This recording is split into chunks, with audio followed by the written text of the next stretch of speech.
If you're one of those people with sensitive skin, then you definitely understand the struggle of trying to find a good laundry detergent or other cleaning product that doesn't irritate your skin. But even if you don't have sensitive skin, what are these products doing to your body? Because even if you don't see the harmful impacts immediately, it doesn't mean that that's not harmful. People with sensitive skin are just showing the reaction to these harmful products faster than everybody else. Plus, it's not just about our skin, but these chemicals can negatively impact the environment as well. But it doesn't have to be this way. I mean, we don't have to use all these crazy chemicals and artificial ingredients to have the same cleaning power. We can get it done with all natural detergents and soaps. And that is what Angie Ringler, the CEO and founder of Tangie, has been doing, making all natural, eco-friendly soaps and detergents that are sustainable and don't use all of these crazy chemicals to get the job done. So stay tuned for this entire episode to see how Angie is making better cleaning products right now.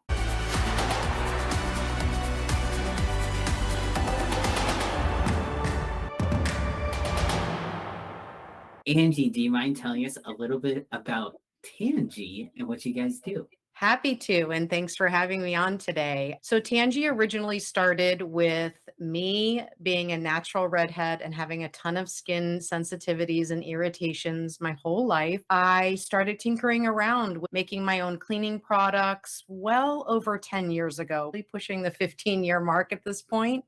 And it all started with laundry soap. I figured what would be affecting my skin most that I was using, and it had to be between lotion and laundry soap, since those are things we wear on our whole body. So I started tinkering with laundry soap and I didn't know anything about it. Quite honestly, I come from a paralegal background. I am not a chemist or like that by trade. And I just started learning really about natural ingredients and how they would work together, and started in my garage making products, making what I found was a good solution for myself, and just started giving it away to my friends and my family. And when people were asking for more of it, I knew that maybe I was onto something. And working in law never really was in alignment with who I was on the inside. I'm pretty much a hippie at heart, and in law didn't really align with that 100%. So when I had the opportunity to take a moment and say, is there something else that maybe would drive me or that I might be passionate about? I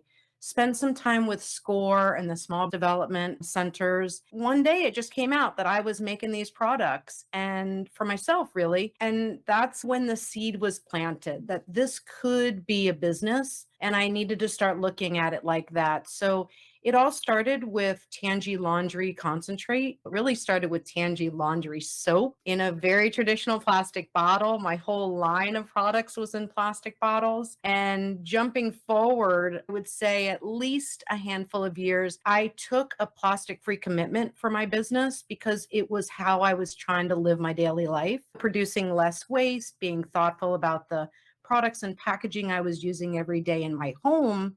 Why shouldn't it be that way in my business? And when I took that plastic free commitment, I then had to figure out, how do I turn liquid products into something I could sell without a bottle, without a plastic bottle. And I spent many years, lots of money and time in my garage formulating these liquid products to be a solid product that could be dissolved at home by the end user using their own water and choosing a container that worked for them, and really catapulted the success of my business over the last few years by taking that commitment. That's awesome. That's really cool. And what you say, it really catapulted things. How? I think that not only for myself, it really gave me like this firm North Star to say, not only was my business grounded in using natural ingredients, which is really important to me. I want to reduce my exposure to toxic chemicals. And the more that we learn about the link between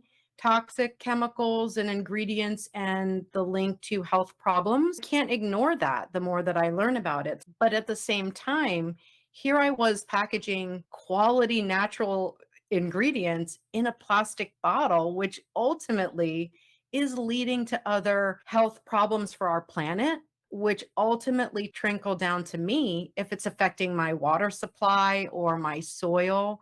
That's going to ultimately affect me. And I needed to get a grip of that. So that's really where it helped me to catapult to say, okay, not only am I standing firm in this, but this is also what we're going to do and commit to helping that next level of being healthy for ourselves and the planet. Yeah, definitely. The amount of plastic bottles and then the microplastics that all come with that, and from the creation of plastic bottles, there is a lot of resources and energy that goes into creating these plastic bottles and stuff. And I completely understand where you're coming from about like, it doesn't really align with the rest of your business when you're trying to make these natural products and stuff, when the being housed in these bottles that just aren't as environmentally friendly as you're trying to revolve the entire business around. So I completely understand that. And when you said, I think you said a couple of years ago, when did that shift happen? Was it like 20, I want to 29, say I want to say about 5 years ago five is years ago? really Okay. when I took, maybe it was really about 6, 7 years ago at this point, because I spent a few years having to reformulate this liquid into a solid, and I didn't know if I could do that. Again, I'm not a chemist, I'm not a master at those things. I am definitely dedicated. I'm like a dog with a bone. When I get interested in something, I'm not going to let it go. And maybe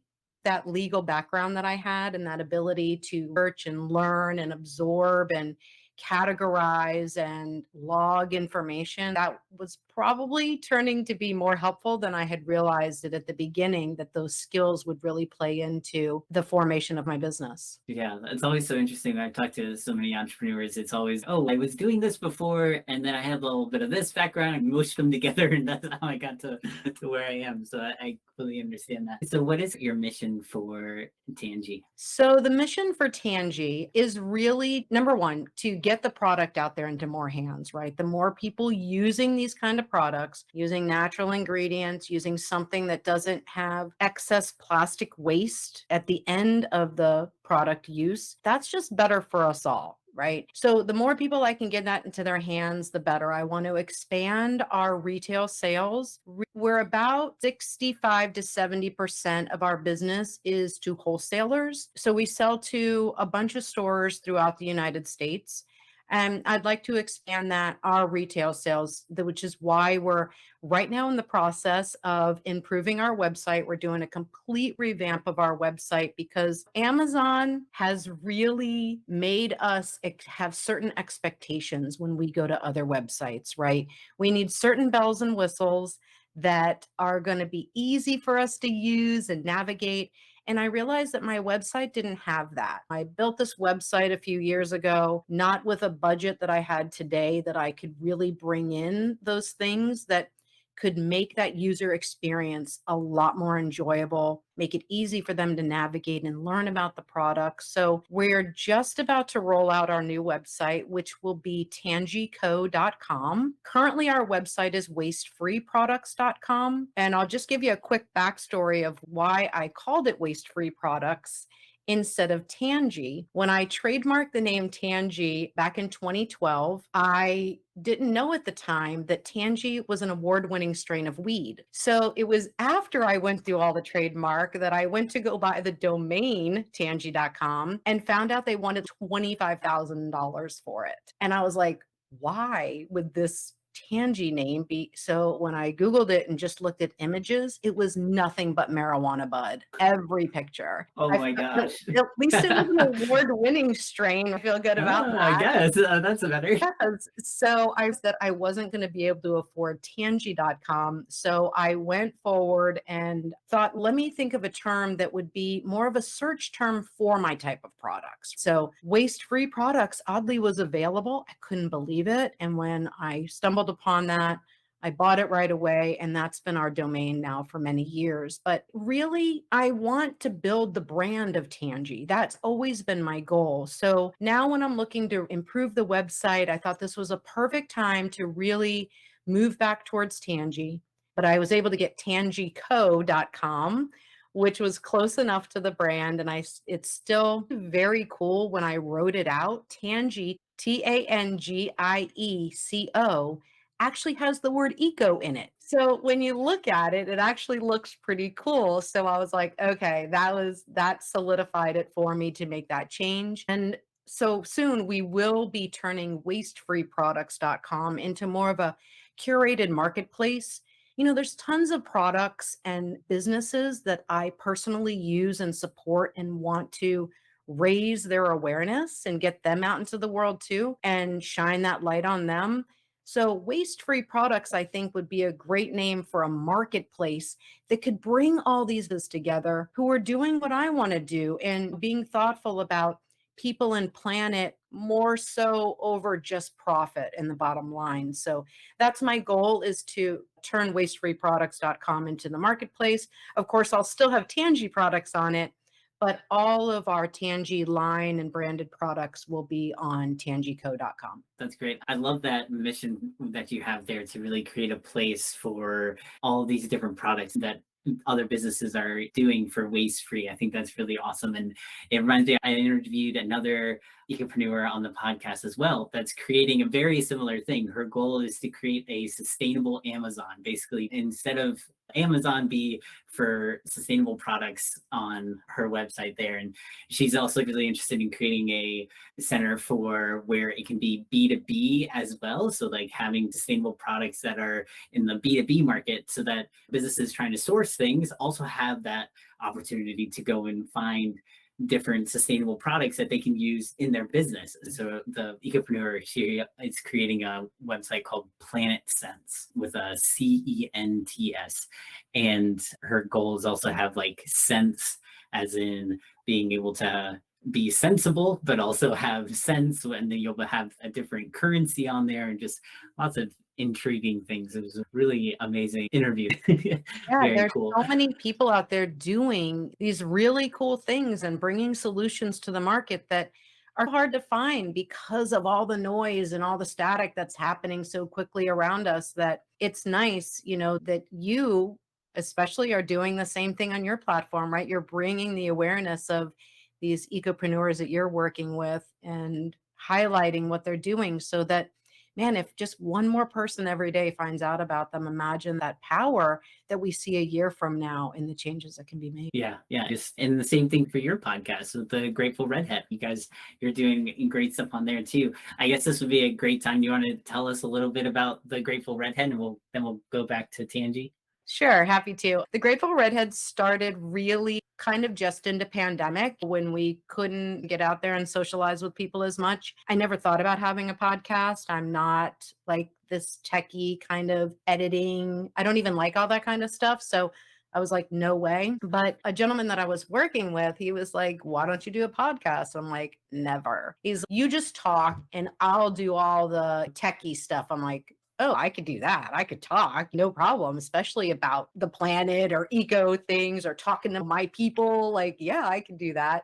So it just started out really slow and I was really methodical about it. And I basically stalked and researched my guests before they ever came on. And I wrote out all these questions and it was not good. It just didn't seem natural and it seemed canned and scripted in a way, and I just didn't like it. I listened to the first 2 episodes of myself and I was like, I don't know if I want to keep doing this. So that's when I realized I just wanted to go into it like it was you and me sitting down over a cup of coffee or something, just bringing out questions that's to come up in my natural curiosity. And then that just leads to this kind of banter back and forth and conversation. And so that's where it shifted over the last year to where it's really just natural for me. And I find sometimes the less research I do of my guests, it's actually a little bit better because I am genuinely curious about what are they doing. And when they tell me what they're doing, now my genuine questions come up about, oh, tell me more, or why is that like this, or how did you start that? And now I'm really enjoying it. So it's really taken a shift. And I hope this going into 2023, my focus is to start asking more people about ingredient and materials and manufacturing and how those things play such an important part and impact our health, because that's really what interests me, right? How are the things that I'm using impacting my health going forward? How are they affecting my everyday ability and my longevity and my quality of life? I want to know those things. And I got to believe not the only one who wants to have a healthy, happy life going forward. So I'm looking to make that transition to make it even more focused on the podcast. Yeah, that's awesome. Yeah, that's how I feel about my podcast too. Just like being able to come to it without doing like over obsessive on research and stuff, but just being able to come to it with genuine questions about, oh, really? That's really cool. Like, I want to learn more about that. Yeah. And I think it creates a great conversation, but it also creates like for people who are listening as well, they're like, oh, I was curious about that too. And I'm glad you Right, asked that. right. So yeah, definitely. And how many podcasts have you launched live so far? I Episodes? think it's somewhere around 35 or 40. Nice. I Yeah. kind of record a couple of times a month and we put one out every other week. Just, I'm not looking to overwhelm myself at the same time. I'm running a business and I'm wearing a lot of hats during my week. So I want to make sure that time that I'm cutting out is time that I can actually enjoy it and record. Yeah, definitely. I completely understand. And has there been any episode that was your favorite of a person that you interviewed that you want to bring up or talk about here? I think to me personally, my favorite episode was with a girl named Callie. She runs a zero waste store out in North Dakota. And I had been like a fan of hers on social media for a while. She was like this hippie girl in a van that started making soap. And I was like, oh my God, that's so me without the van. But I aspire to RV around the country. So I don't know. I just loved what she was doing. I loved a lot about her. And I just messaged her one day. I was like, hey, we'd be a guest on my podcast. And when she said yes, and we actually went to record, it felt like this groupie rock star moment I was having. And I even said that to her in the recording. I'm like, I'm such a fan. And it kind of threw her off. She's really? Because we don't look at ourselves like that. But I would say that even though the conversation was more business, because her and I run these thoughtful, cleaning body product kind of businesses. So we were similar like that. But for me, it was this very moment of just, wow, I'm getting to talk to somebody who I've admired for many years. And that was really cool. Yeah, no, that is really cool. And it's amazing, like with social media and just like the world today, where you can really meet with anybody anywhere in the world and talk to them. And even if you look up to them, you can have them on your podcast. It's just amazing. And especially like on LinkedIn and stuff, you can reach out to people that are over in Italy or Japan and talk to them. And it's just like, it's an amazing world that we live in for sure. Yeah, my first guest was from London. I was like, wow, this is cool. Here I am conversing halfway across the world. And it's been a really cool journey. And I'm glad I did it. It's given me I think a lot more confidence too in talking to people and being willing to be open and out there. And recently I was even nominated for an award from the International Association of Women. And I just found out last week that I am the top 3 finalist in the innovation category, which blew my mind. I knew that I was nominated, but I thought it was for the health and wellness category. And when they sent out the information, I couldn't believe that I was top 3 of the innovation category. So I'm actually scheduled to be in Las Vegas at their gala on October 15th. And they'll announce the winner that night at the gala, and we will be awarded. Fingers crossed, Billy. Fingers crossed for sure. Yeah, I am no, shoving an award in my carry-on bag when I'm coming back to Florida. That is so cool. That is so cool. So is that innovation for the podcast or for Tangie? For Tangie. Gotcha. For the product. That's really cool. Yeah. Wow, that is so cool. How did you get entered in that? Did you apply for something or somebody nominate you? How did that happen? Yes, I am a member of the IAW, the International Association of Women, and I have been for many years. And they opened up this award and I was nominated. So I'm like, wow, this is great. So they encourage you to reach out to your people and get more people to nominate and why they're nominating you. So clearly people must have put some really cool stuff out there that made the award committee decide that innovation was the place I needed to be. Wow. Based on awesome. the product. And I know I talked earlier about the laundry. Since we're on video, of course, my desk is full of products, but just to give here. Nice. So this little bar right here is my laundry concentrate. This bar makes 1 gallon of liquid laundry soap. So I can ship it for pennies on the dollar. We're not using resources and for all this water weight to be shipped around, and people can refill their own containers. And once that was successful for me and I realized that formulation could be really well, because it's pretty solid. Like you see, I can't really push it too much. I formulated hand wash to do the same thing. So I could take the same kind of formulation and I could apply it with different ingredients, it would be really good for washing our hands. And people could refill their own hand foaming dispensers and pumpers and stuff that we've got by every sink in our home. Instead of tossing out that perfectly good pumper, which is meant to be reused tons of times, we can refill them easily. And it's only packaged in a little, very lightweight cardboard box that can be home composted, shoved down into a flower pot. You can dig a hole in your yard and tuck it in there, or dropped in the paper recycling if that's what people are doing. But so it was really exciting for me because I'm always looking forward at what needs to be done and how I can make improvements. I'm not necessarily always looking back and taking that time to appreciate how far I've come and what I've done and those things. So it was really an honor to be not only nominated, but to be in that category. That's really what blew my mind.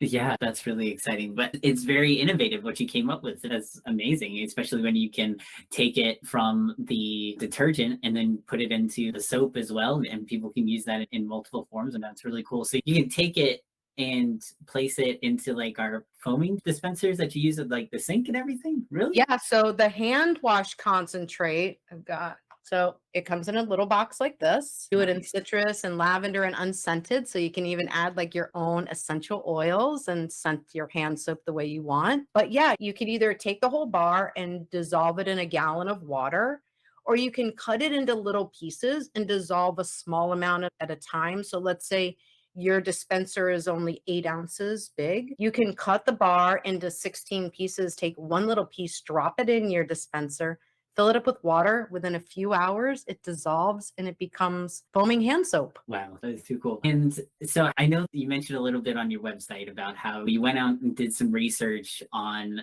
the ways to make natural soap and natural detergent and things and found that they were using a lot of man-made products. And you were like, that's not natural. So how did you go about landing on the ingredients that you use? And can you specify like some of the ingredients that are in your products? Sure. So it didn't start out as quite as natural as it is today. But what happened was I was evolving my recipe and always wanting it to get to the most natural I could. And when I started learning about like yucca root powder, which is the same yucca root that we eat, that a lot of cultures, it's a staple in their diet, I found out that it was full of natural saponins, which is detergent. And I could utilize the cleaning agents of those saponins in a detergent to clean our clothes. And so combining that with the other ingredients like salt to help soften the water, the yucca root combined with the oils, using the lye and the oils to actually make soap and then add these additional ingredients to it. And soap nuts liquid, I use that too. Yeah, I'm sure you're familiar with soap nuts. They become very popular in the last many years. They are a natural, they're not a nut, they're a berry, not a nut, they're a berry. And they also have a lot of natural detergents on the inside. So I soak those in order to extract that out and utilize that liquid in the making of laundry concentrate. So combined, all those things have a great natural cleaning power together. Yeah, definitely. That's awesome.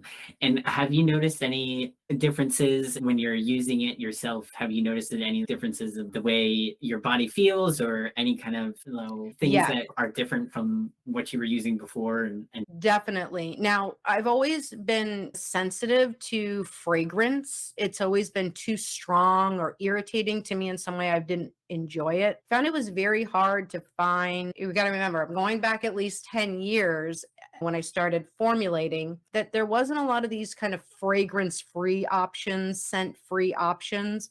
And that had scent was a fragrance. And the term fragrance is merely this word that they use to put in the ingredient list that's a combination of dozens, or could be hundreds of chemicals that are combined to make that particular fragrance. So just because you're looking at an ingredient list and ingredients that you know you're not allergic to or that have caused you problems before, but if that term fragrance is in there, you don't know what that term is made of. That's kind of trademark secret of how they don't have to tell us what's in all the scents that they use. And you might actually be having some irritation, an ingredient that's within the fragrance, and you'll never know what that is. So I found that when I got away from using anything with fragrance, and once I went to really just natural ingredients, I was having these like little red irritations on my skin that come to find out once I was using natural, I wasn't getting them on my skin. And quite honestly, I live in Florida. It's humid. We sweat a lot. My pores are open a lot. So how am I not taking those ingredients or chemicals into my body when I'm wearing them on my clothes? So I did see great improvement after that, which is why I knew that I couldn't be the only, I knew I wasn't the only person suffering from this. And now when we learn about how these fragrances and some of these ingredients wreaking havoc on our own indoor air quality, simply from what comes out of the dryer and our washing machines, there are legit studies and documents on this stuff where they're actually gauging some of the same toxins that come out of our tailpipes in our car are coming out of What? our dryers. I'm like, Oh, I am on the right path. I'm doing the right thing. I am leading from my heart first, solving these problems for myself, but yet the ripple effect that my products are having are immeasurable. I didn't even know that was something before I started my commitment to like fragrance free and being natural. I didn't know all those things then, but I know them now. And I know how powerful my product can be as a solution for a lot of people who are struggling with asthma or any number of health issues that could be from their breathing. wow. That's crazy. I never heard about the studies with the washer machine and dryer. That's crazy. And is that for what kind of detergents were they using? Were they using like just regular detergent or they have fragrances in those or Yeah, they were what was that? using like the what you would call the big, like maybe the top 5 companies. Mhm. Won't even have to name them, but you've seen all the blue jugs and the orange jugs and that's using fragrance. And sadly, our industry, cleaning products, does not even require, there is no legislation or laws that even require the companies to list ingredients. You might be surprised if you went right now and flipped over the jug of your laundry detergent and looked for an ingredient list, there might not be none listed. Wow, that's crazy. That's insane. And especially when they're releasing these toxic chemicals into our air and we're probably not even noticing, just breathing this stuff in and just it's just wrecking havoc. We become desensitized Terrible. because it's just always what it is, and it's causing some havoc. When cigarette smoking was perfectly acceptable, they even did it in hospitals, right? Like they didn't know, but the long term, then they learned it was wreaking havoc on the inside of the body, which is something you didn't see it until it was too late. And that's what happens with all of these similar ingredients, that they're wreaking havoc. We just don't see it.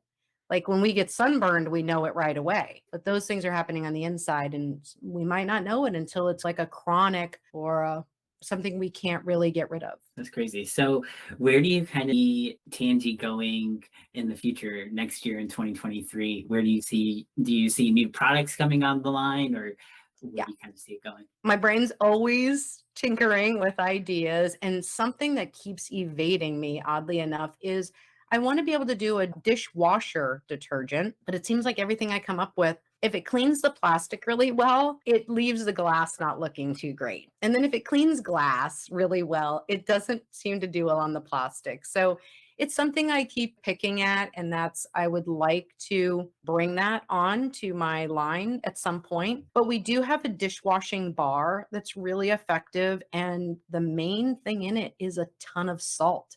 And salt breaks down grease so well. And so it foams up well because a lot of us like bubble and foam. We think that's the cleaning part, which really it isn't. But hey, whatever we like. So I do have at least hand washing, but I still want to add that to it. And I am working on like a cleaning kit. A lot of people want to move to natural cleaning. They just struggle with what ingredients do I need to have on hand and what ingredients do I use to clean that particular problem. So I pretty much am starting to mimic the cleaning kit that I make for myself at home. I've got a bunch of little cheat sheets that tell me, okay, when I've got this stain on the sink, I use this combo of ingredients. When I've got the toilet issue, I just use this one. So why not give to other people what I know works for me? And I've been using it for a long time. So that would be my next. And then coming into 2023, I also plan on offering a lot of more downloads so that people can learn more about it.